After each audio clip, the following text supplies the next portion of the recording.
Hello everyone, it's Martha Burgess Novak, and we're here for another show. This is a show called The Decisions We Make. We're going to talk all about it. Why we make good decisions, bad decisions, chronically bad decisions, as we all have in our lives, and when a decision isn't a decision at all. So let's do a nice prayer to get us all on the same page. And then we're going to go to town, okay? We're so glad that you're joining us today. I really appreciate that. Keep in mind before we pray that if I lose you on Facebook Live, you can always join me on blogtalkradio.com/Martha Burgess Novak, my name. And I think you can find us, certainly it'll say something about a live broadcast, I hope. And that'll be that. We're awfully glad you're with us. All right, let's do a prayer. Dear God, who is all there is, you who are all we are, and all everything is in this world, we thank you so much for this beautiful day wherever we are, even if it's raining like it is here. We know that you are the light in the dark, and the weather, and the dog at our feet, and the cup of tea in our hand, and the people that are in our house with us. We also know, and the reason we're listening to this show is that we're nothing but your energy. And we now have the privilege of going from lower frequencies to higher. That's what this show is about. And we thank you so much for all this. We say now that we know nothing. We'll say it gladly for 90 minutes. Or more, for it is you through us and through all things that know it all. We are giving ourselves to this part of us, that we may hear what we specifically need from this show. We ask to speak with only the highest levels of everybody, that you may be listening with that ear and hearing what you need to do next from your inner source. We say this in your name, in the name of the Ascended Masters, our love-centered guides and friends, and in the name of each and every person listening to this show. And so it is. Amen. Hello, Lisa. I'm so glad that you're joining us. For those of you that are on Blog Talk Radio and hearing me just as a radio show, there are many people that write me on Facebook Live, and I am delighted to read some of their comments on the air, and certainly love it when they say hello. Okay, let's go to town. Why don't we first define a decision? Because I think this is the crux of everything, right? A decision is a conscious choice. That's what a decision is. It's a conscious choice. And herein lies the problem, because many decisions are not decisions. They're something else. And they turn out to be non-optimal ones, and they certainly aren't conscious ones. We can talk about all this. You see, we all work from our programming. And our programming really turns out to be much more than we think it is. We think it's just our childhood, right? Well, you're right about that in part. Because when we're children, particularly before 7 or 8 years old, we are sponges for everything around us. But we're not only comprised of from our own energies. We're not just comprised of that. Good morning, Kat. We're not just comprised of that. We are amalgams, certainly, of what we see and hear and experience, but also of our mothers' and fathers' influences, oddly enough, even if they're not present in our home. What I've noticed for years in my work on people is that we have fantasy mothers and fathers. Their fantasy us us, their fantasy families, their fantasy sisters and brothers sometimes. But even if a parent is not present in our home, even then, we make them up in our mind. Other influences are whatever your generational mix is, your cultural energies, and our, if you will, secret self energies, like our fantasies that help us escape possibly from a tough reality. And by the way, much, much more. You see, there are people that express their issues and what they're doing outwardly so that we can all see that. And there are people that do the exact same thing, that hold these things inside and do them internally. For example, I have a friend who's very open about judging herself. She tells everybody how badly she feels about herself and how she judges herself. I have another friend that never says that, but she's probably even more harsh than the other one is, because she's keeping this all internally, and in her private moment she gets very down and very depressed because she is doing this to herself. Now, what's interesting about all these influences, some of which, by the way, we know about ourselves, and some of which we don't, is that they make us unique. Now, certainly they make us unique in a higher self way, because, and here's why we become unique, it is all these influences that pretty much make us the same if we're an ego, because we're all striving, pushing, manipulative, dishonest emotionally with ourselves, and a lot of other things, and that makes us just like everybody else in the ego child's mind self. But in the highest self, once you cross that line, not that there is a line, but once you have freed yourself from a lot of these issues, the energy really becomes of present time and of the highest self. And that's when some of these influences, I call it the threshold exercise, because you cross that threshold somehow between the lower self, the lesser self, right, the ego child's mind, and the highest self. And the very things that we have said, oh, we're so ashamed of these issues, become the very things that are our contribution, because they're our wisdom, all right? So we are actually ought to celebrate the fact that we have issues and dive into know more about consciousness, at which time these things change. And if you didn't have the issues, there would be no hope of changing them into something else. You see, the energy has to exist in some form. But what consciousness studies does, what consciousness itself does, and work on the self does, is it changes these energies from the lower forms to the higher forms. You'll hear more about that.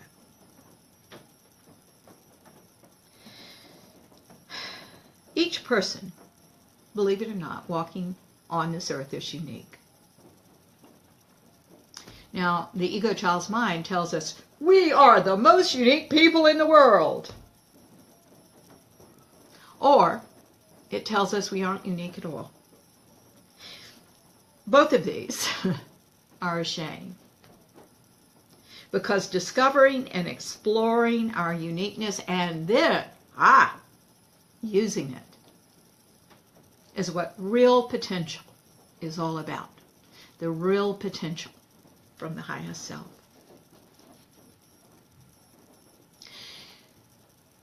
However, knowing who you are on this level and being motivated enough to use who you are as potential is not a given.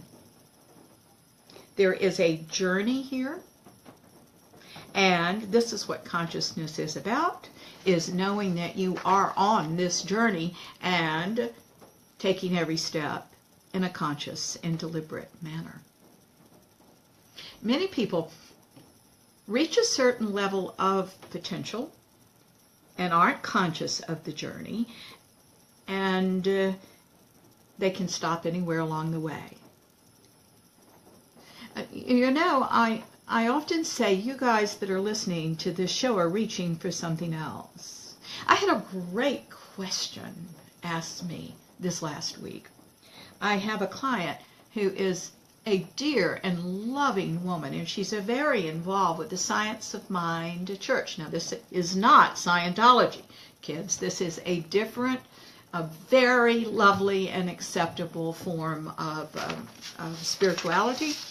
There are churches all over the United States for Science of Mind, and what they espouse is this. You change your mind, you change your life. I agree with that, don't you? Here's the rub.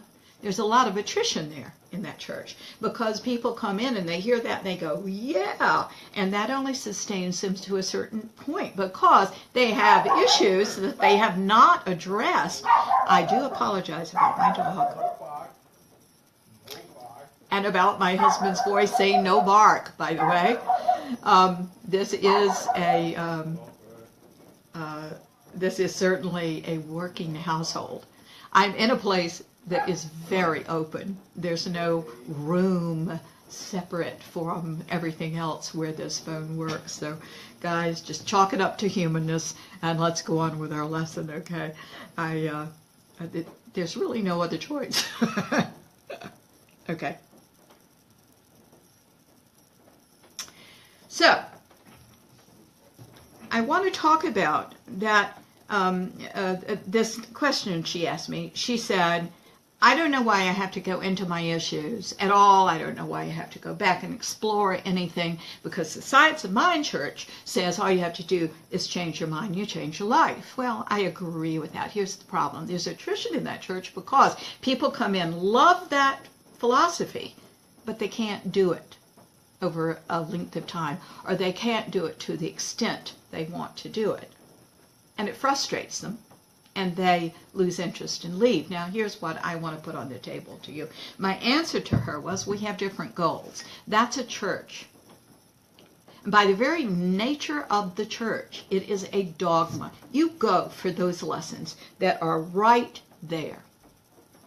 The problem is, with any dogma, you can't really believe in any of this until you get yourself straight from within. That means opening consciousness, seeing what you really believe, and turning all of that ego child's mind stuff, some of which you're aware of and some of which we're not even aware of, into true knowing. You know, consciousness is when you absolutely believe what you think is true. But enlightenment is when you know it. Is when you know it. Not that you are marrying a dogma.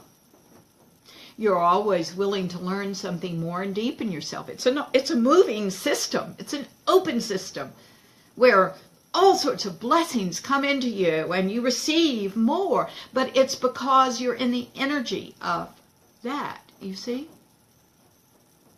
If you are listening to this show, and if you're listening to this show on a regular basis, which many of you are, thank you. If you are wanting consciousness itself, not just to feel better, although many of us start because we just want to feel better. There's nothing wrong with that. That's God calling you, okay? We have to realize that we are on a different journey than the people that will stop when they feel good. You want something more. This is an open-ended knowing more. You know, one of the reasons I love doing these radio shows, I see you, Jay, I'll come to you. I'm so sorry. You know, I really meant to call you this week. Jay is one of our listeners, our friends from Canada, and I saw you right at the end of the show last time, so I'm coming to you in just a minute. Let me just finish this thought. I'll be right there.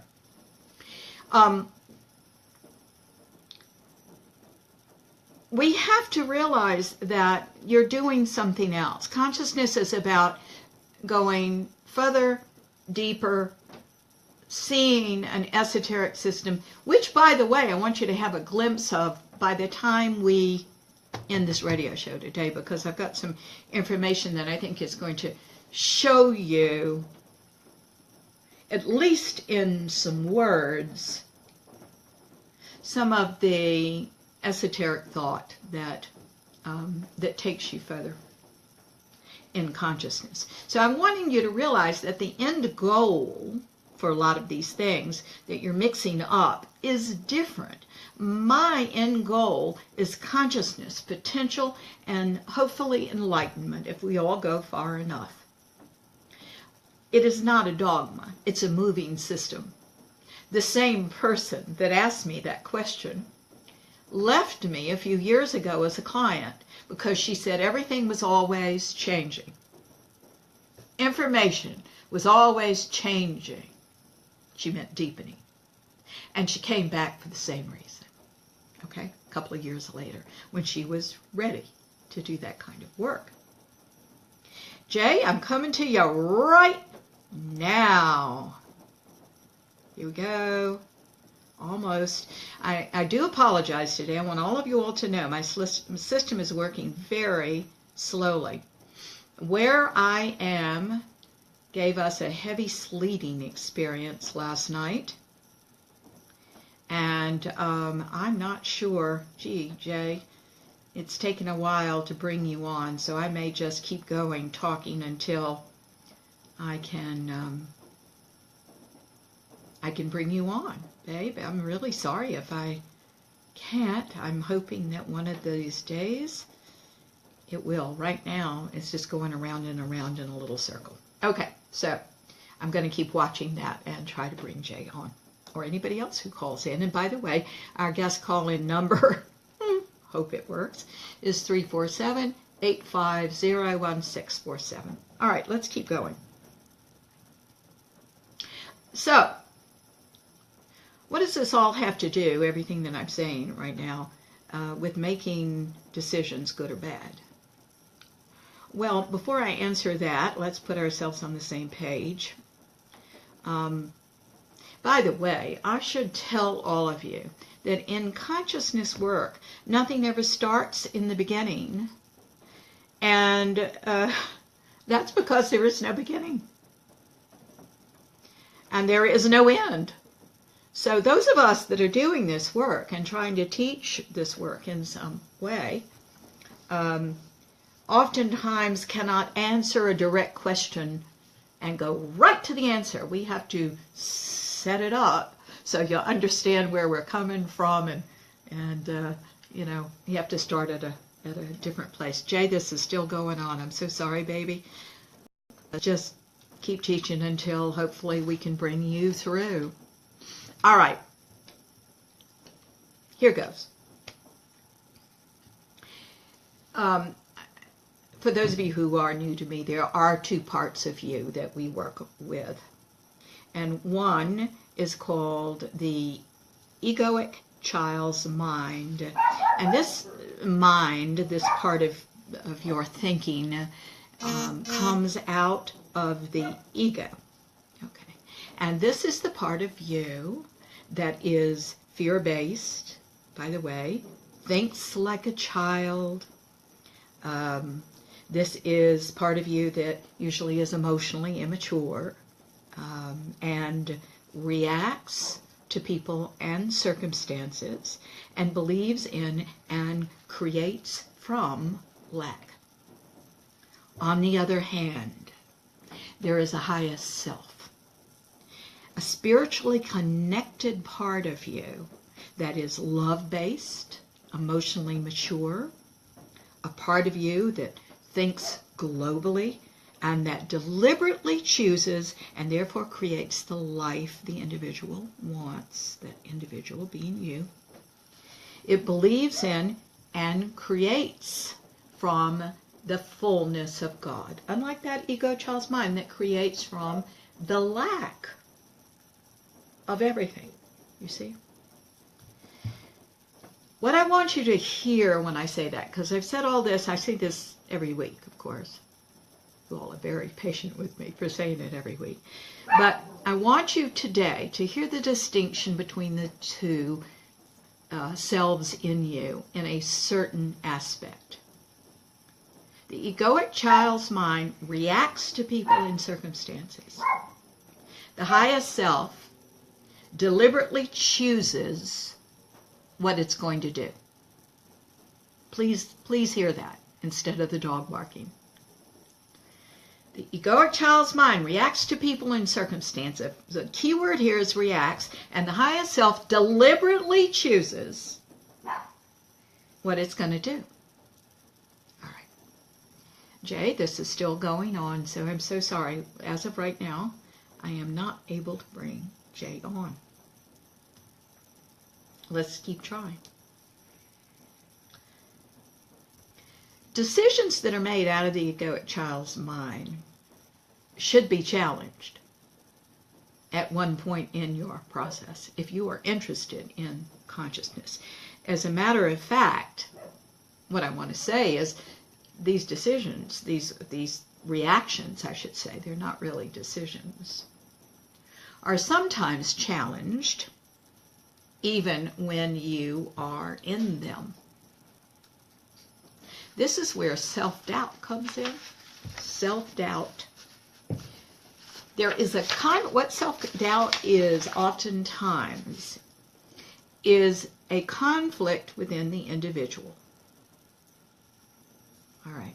Your highest self knows that what you're doing is a reaction, not a decision, not a choice, because you're going at it from the wrong reasons. Now, this is no moralistic judgment about right and wrong. When I use that word, I'm just meaning lesser, non-optimal. Okay, that's all I'm meaning by that. I mean that these are child's mind reasons that you're going about this. But the egoic child's mind, in many cases, is egoically determined to have what it wants when it wants it and how it wants it. This is called trying to control, by the way. And it is an issue that you are going to have to get through. And most of the time, you see me looking over here because I'm seeing if I can bring Jay on yet. And most of the time, this is a core issue that goes all the way through your work. You got to find out how you're trying to control your world and the people around you. And by the way, this is one of the major ways we are unhappy in life. My husband and I had a delightful discussion the other day because a dear friend of ours gave us a sign saying, "Choose happiness." And we had a big discussion about this because most people do not know that happiness is a choice from within, right? They're waiting and trying to control circumstances to line up just so on the outside. Guys, that's a rare occurrence and it probably won't ever happen. And if it does, good luck with that. By 24 hours later, it's just not going to happen again. The whole point is to make ourselves ready on the inside through our awareness and through levels of consciousness and then levels of enlightenment. That's how to be happy. And that's how to be happy from within. We don't get to keep our control issues. You're either being happy or you're trying to control everything and line up circumstances on the outside so you'll be happy. It's not going to happen. Okay. We push, we force, we manipulate, we hide, and present an image that's a reflection of who we want to be, not who we are. And we must lovingly confront what we're doing to make good decisions for ourselves.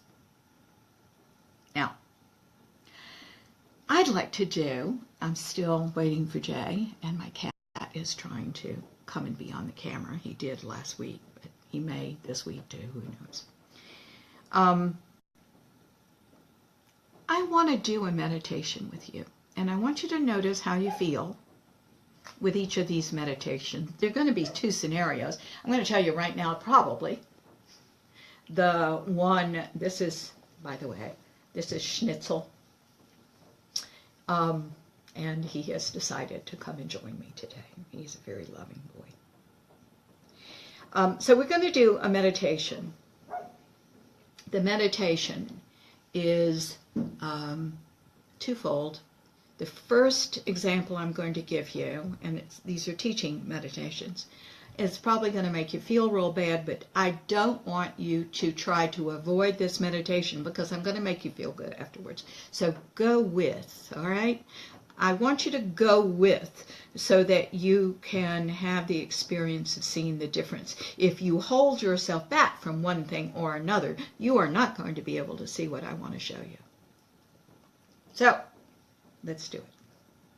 Get yourself all comfortable. In some way, shape, or form. Sit, lie down. Jay, I'm still waiting for our system.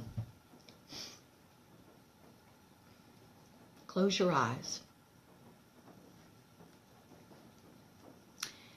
Now, I'm going to give you two examples of ways to be and what you believe. You ready? Here's the first. You believe deep down inside that everything is futile, that there is little point in trying anything, that you are a failure, that no one likes you or cares about you, and consequently, you don't care much about yourself. Life is an endless putting one unhappy foot in front of the other. You endure. And this is all you can hope for. This is all you say you can ever have. You see other people getting on with their lives, but you are always the one left behind. The one that life is hard on. The one that watches other people have what you want. Now, leave that place and come back to a neutral spot within you. And let's give you another scenario in just a minute. Well, first, before you leave that spot, here's what I want you to look at. I want you to look at how bad you feel. And I want you to try to create something from this place right now.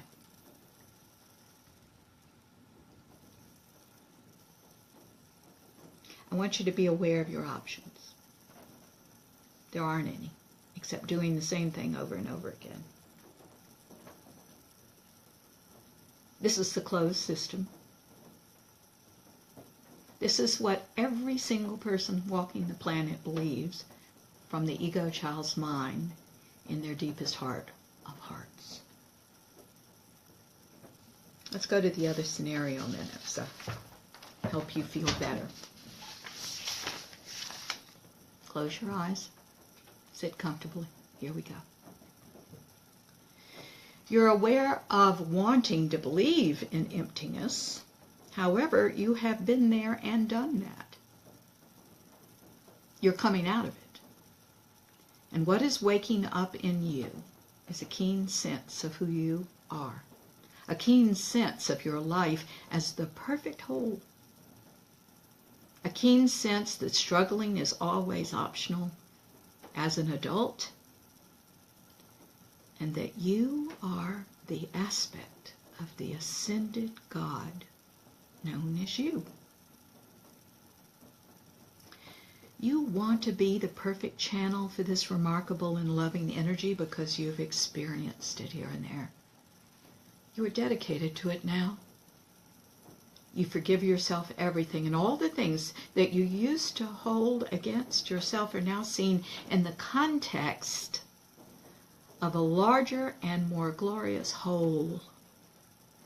There's not one moment of your life that has not been perfect. Absolutely nothing has been wasted. Whether it's been a good reaction or a bad reaction, a great choice, everything has worked to bring you to this remarkable place. You are much more than you have ever thought you were. And now you give yourself credit for this. You feel compassion for people who are still struggling because this was your struggle too at one time. And you know that help is all around them, just as it has been for you.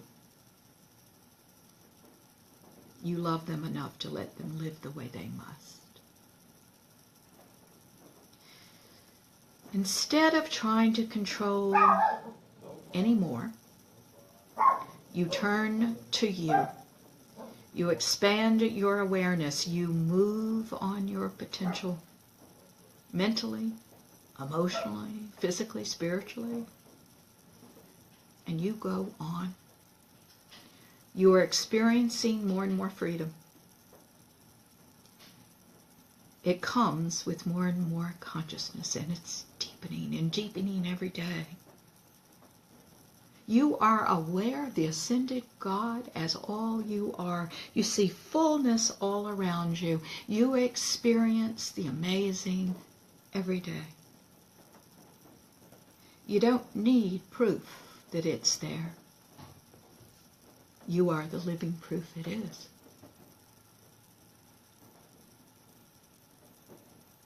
Now create something out of this space. You have all options. You're the open system here. Blessings, and you are aware of them in this state, pour in from everywhere. And you realize you just haven't seen them before now. You realize that all the people that you have so identified with in the past that also do not see are as equally supported as you are. And a lot of this just has to do with the reactions or the decisions that the individual makes.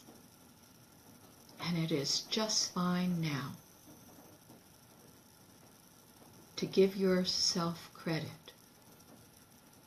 for the ones you've made that have led you here. Now, when you're ready, open your eyes. I hope you've seen the difference in how you're feeling. And Jay, I still can't bring you on. This is still going and going and going. All right, I'm going to keep teaching then.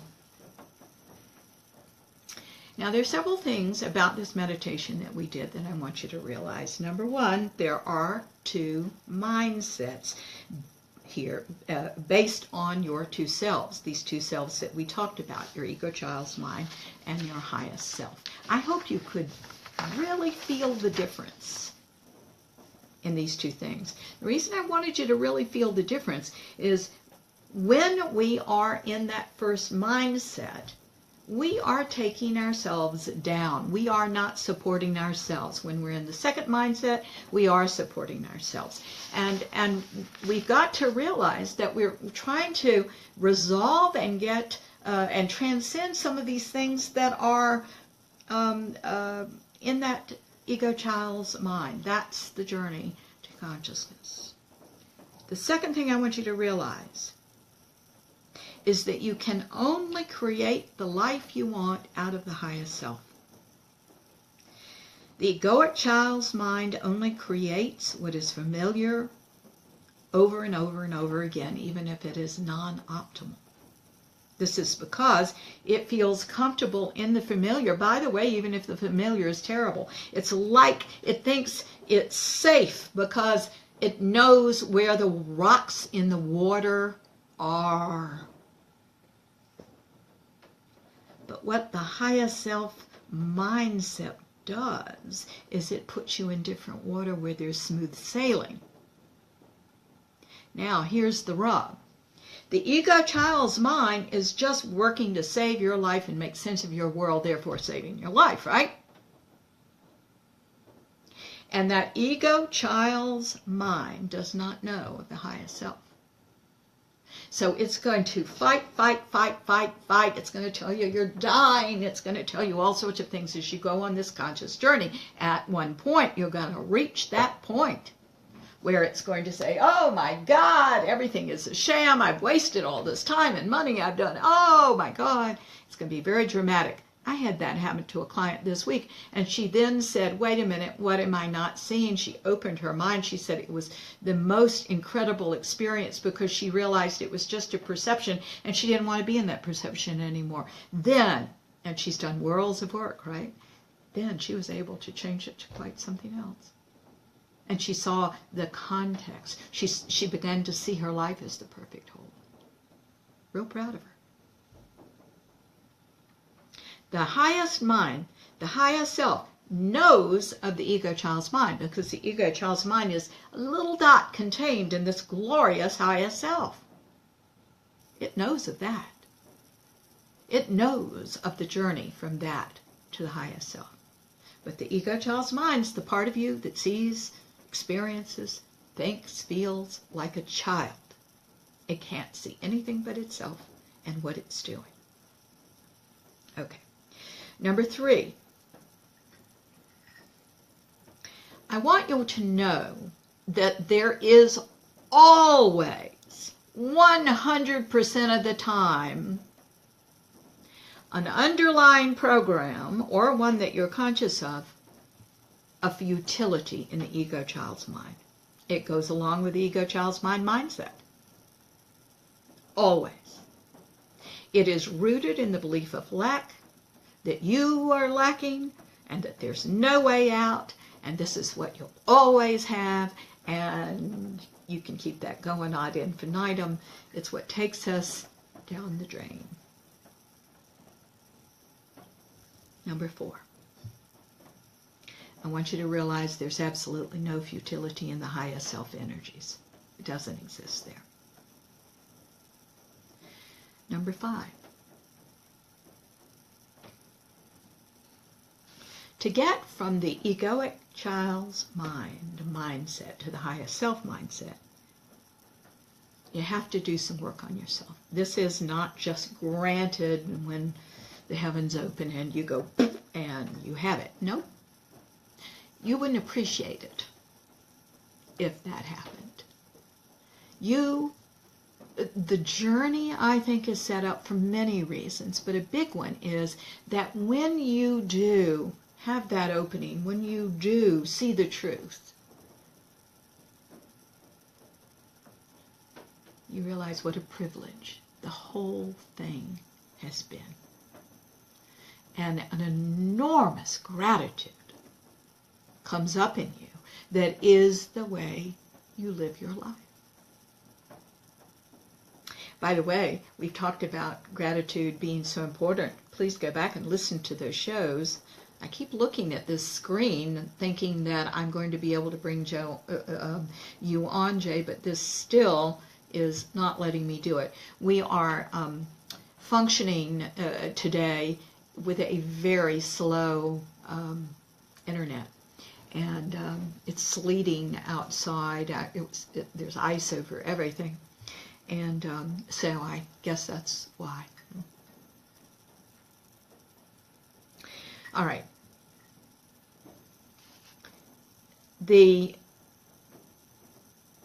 My point here is, if you're going from one self to the other, you have got to work on yourself.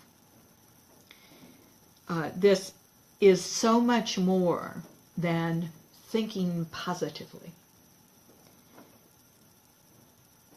I said again, this should help in theory, yes, but here's the rub. If you don't know yourself very, very well, if you're not 100% emotionally honest with yourself, you're going to lie to yourself. You're going to indulge in fantasy and call it thinking positively. You're going to be reactive in your affirmations. I'm going to explain that. instead of being truthful. Let's talk about reactivity. Reactivity is when you react instead of choose. You see, what is below good decisions is choice. Is a deliberate choice, especially a deliberate and conscious choice.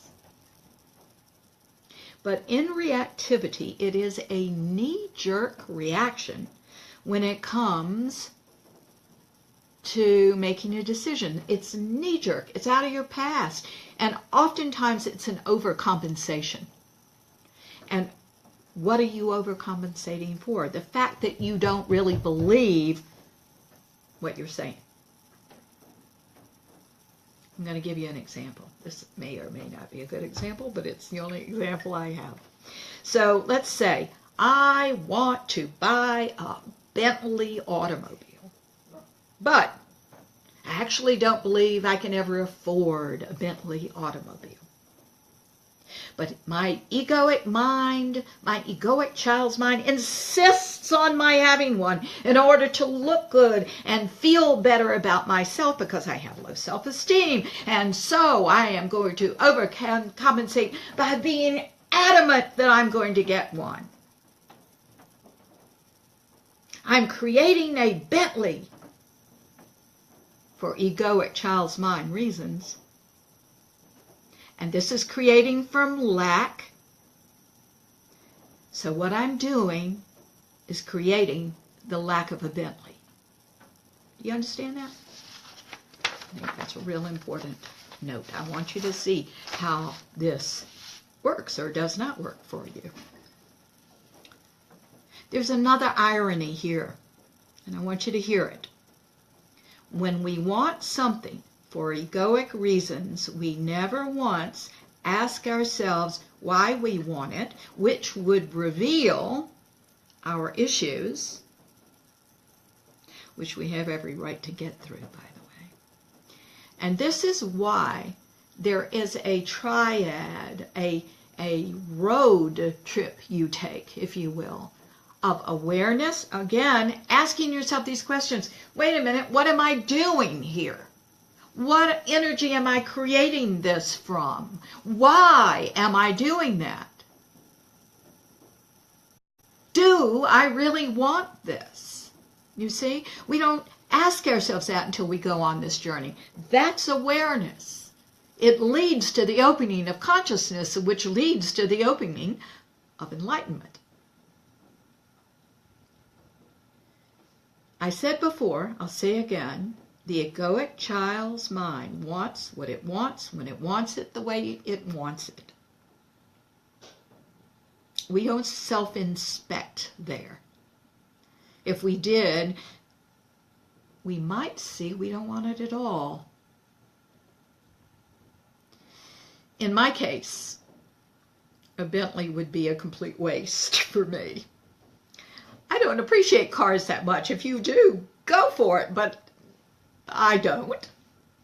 And I just want something safe that's a good and reliable conveyance for me. I'm not particularly careful with the car. It's not that I am dangerous, but my husband and I have agreed that I am spatially challenged. Now, I'm going to leave the subject for a minute. I want to tell you a funny little aside. This has nothing to do with what we're talking about, by the way, but it makes me think of this when I think of cars. I knew that Michael, my husband, is the man for me by the way he responded to me when we first got together. He walked out to go for a ride in my car, and my car had slightly smushed in bumper, dings all over it, and a few scratches. And he was so sweet. He said, absolutely no judgment here. He said, well, you are French. I am of French extraction. And I just loved that husband of mine and his reaction to me. That was just so loving and sweet and non-judgmental and just adorable. And I had to laugh at that. Now back to our subject, I'm sorry. Off on memory lane, right? What I want to put on the table here is there is a difference between being determined, which is the egoic experience, and deliberate, which is from the highest self. I think there is a real difference between reacting, which is egoic, and choosing, which is the highest self. Not only do consciousness studies expand our minds and help us learn from our mistakes so that we can choose a new way to be and do, consciousness studies keep us moving and growing. They change our energies fundamentally. They reveal our authenticity. They will give us a new, more precise language. They show us how to support ourselves. And yes, indeed, they will help us authentically think in a positive manner. This is where our greatest decisions in life are born. And from this, you will thrive. So, that's our lecture for today. I am so sorry that I did not get to talk to Jay today. I think what I'll do, Jay, is call you right after this just to say hello. And I'm very, very sorry that unfortunately I'm just not able to bring him on. Now, ladies and gentlemen, we'll be back next week with another show at 10 a.m. on Sunday. From what I understand, Christina McCarthy will be joining me for that show as well. I'm thrilled. Christina is one of our marvelous associates in this business, and she and I often work together in various capacities. She's been a client for years, a keen studier of consciousness. I love her very much. All right, let's do a prayer to let all this pass through.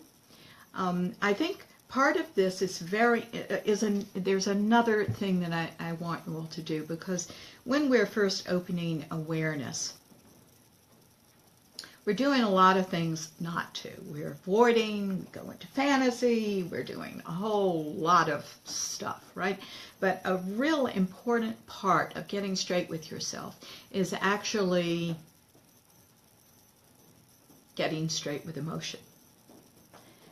Emotions hurt all of us when we're little. And sometimes we have really squared off against it, instead of realizing it is a third of the way we learn and communicate with our world.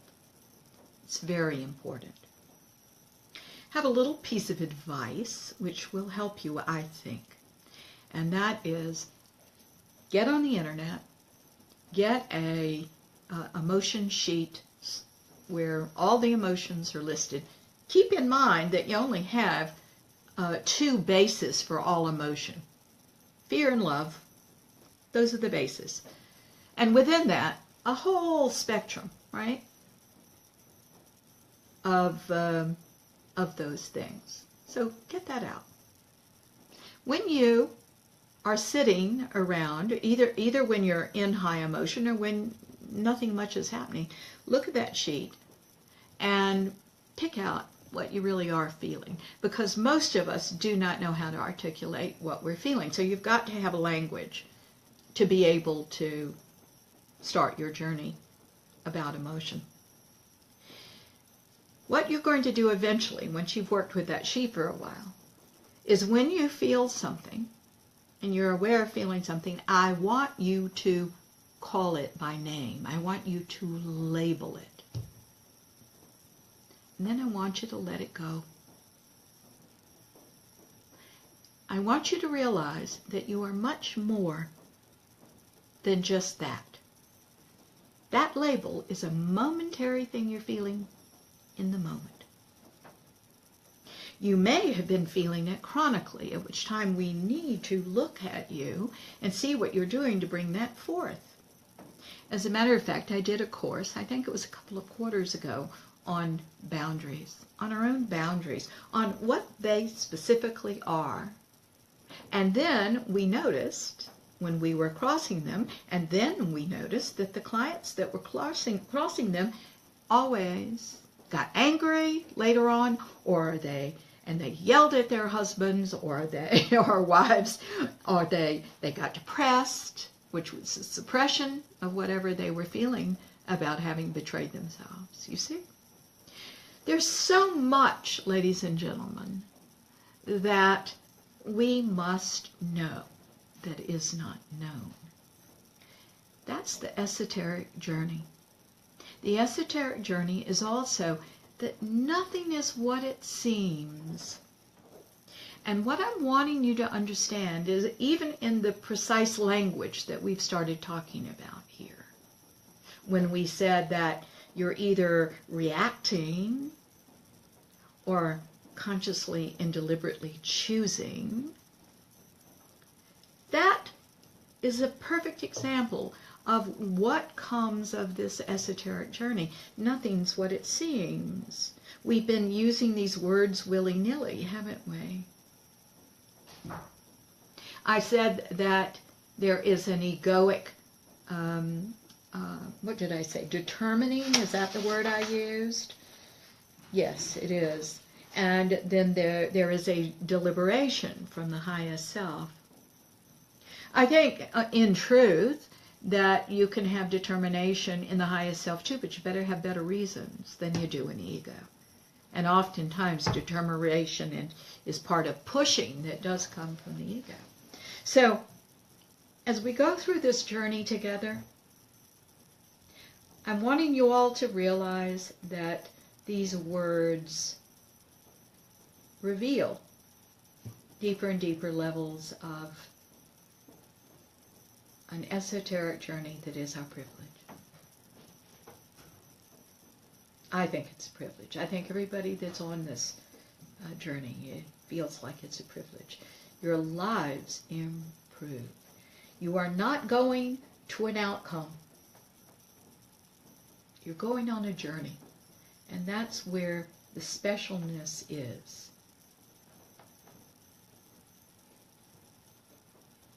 The outcome is wonderful. But you know, the way I look at it is you're in it already. And what I mean by that is you were born with all the awareness and consciousness and enlightenment and abundance and joy and creativity of the universe. It's all in you. And the only reason that it's not fully manifested and appeared is these things we were talking about today that are blocking it. That's why we are revealing your authenticity when you go on consciousness, because it's there all along. And that should give us great comfort and great enthusiasm for going on this journey. Even if sometimes it hurts. Life is like that. We got to find out that hurt doesn't kill us. It's part of life. It's part of passion.